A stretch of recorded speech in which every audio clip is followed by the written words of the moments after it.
Assalamualaikum warahmatullahi wabarakatuh. Perkenalkan, nama saya Anissa Minal Janah, NIM 20141203338. Saya berkuliah di Institut Agama Islam Negeri Palangkaraya, Fakultas Ekonomi dan Bisnis Islam, Prodi Ekonomi Syariah. Kali ini saya akan mereview sebuah film dokumenter yang berjudul Seksi Killer untuk memenuhi tugas ujian akhir semester mata kuliah Sejarah Pemikiran Ekonomi Islam dengan dosen pengampu Bapak Muhammad Nur Sayuti, BMME.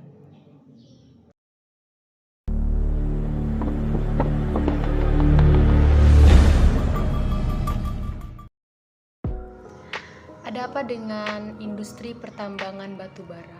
Batubara merupakan salah satu sumber energi terbesar di Indonesia. Ia pun cukup tersebar di berbagai wilayah di Indonesia, mulai dari Sumatera, Sulawesi, Jawa, Kalimantan, dan berbagai wilayah lainnya. Sebagai salah satu produsen dan eksportir batubara terbesar di dunia, batubara di Indonesia terbagi menjadi dua, produksi untuk diekspor kualitas menengah dan kualitas rendah, dan sebagian lagi untuk dikirim ke PLTU di seluruh Indonesia untuk menjadi bahan bakar.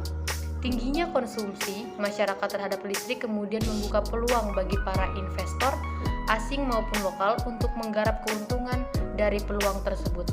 Alhasil lahirlah berbagai PLTU yang ditempatkan di darat maupun laut untuk permintaan tersebut, yang dilindungi oleh pemerintah. Akan tetapi musibah lain kemudian muncul. Dampak yang dihasilkan dari PLTU berimbas kepada lingkungan bahkan masyarakat. Polusi yang dihasilkan dari industri tersebut menghasilkan polusi udara, laut maupun darat yang cukup mengerikan. Hadirnya PLTU juga berdampak bagi masyarakat setempat, baik dalam hal ekonomi maupun kesehatan. Dampak yang berimbas pada lingkungan sekitar membuat para petani maupun pelaut yang berada di daerah sekitar industri tersebut marah, dan berkurangnya pendapatan mereka dikarenakan limbah ataupun populasi yang dihasilkan oleh industri tersebut. Bukan hanya itu, bahkan untuk di daerah Kalimantan tersendiri terdapat beberapa lubang galian yang belum direklamasi. Di laut juga menimbulkan pengerusakan terumbu karang dan menyebabkan biota laut mati dikarenakan populasi yang dihasilkan. Dengan alasan itulah kemudian lahir gelombang protes yang dilakukan masyarakat untuk menuntut hal tersebut. Sampai mak bojone aku ki asli demi awak Indonesia iki awak Gusti mati wingi ana ki mancal donya Pak tolak PLTU Pak mancal donya asli tolak PLTU Pak. Korban terus jatuh begini Pak di kolam tambang, nasibnya kesian.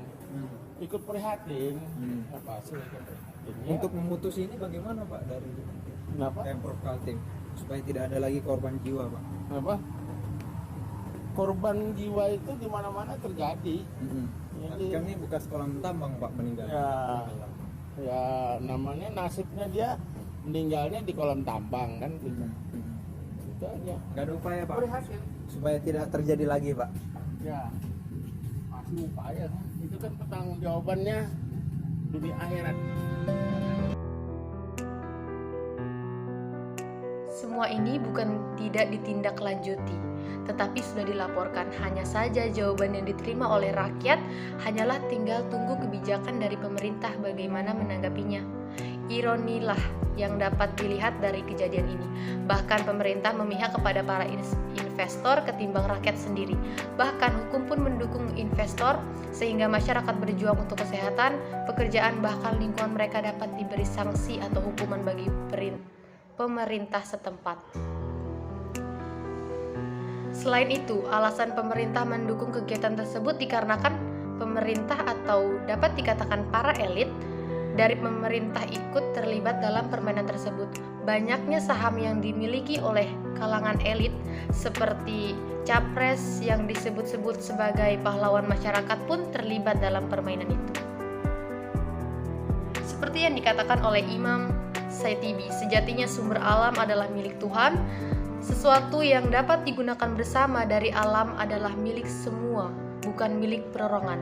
Apalagi seperti kasus di atas, kita tahu bahwa listrik sudah seperti kebutuhan primer, di mana hampir semua kegiatan menggunakan hal tersebut.